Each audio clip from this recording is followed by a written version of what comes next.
బైపీసీకి సంబంధించి చాలా అపోహలు ఉన్నాయి. ప్లస్ ఈ 2020 కోవిడ్ వచ్చిన తర్వాత కూడా ఈ స్కూల్ లెవెల్లో ఈ నీట్ ఎగ్జామ్ కి చాలా ఇన్స్టిట్యూట్స్ ఏం చేసినాయి అంటే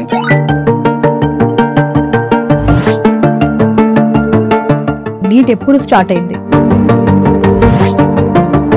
ఆ విద్యార్థి 17 years నిండి ఉండాలి.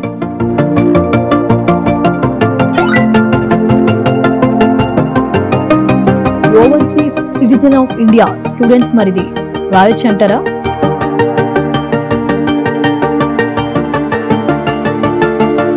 ఆగస్ట్ నుంచి మనం ఏం చేయగలుగుతున్నాం?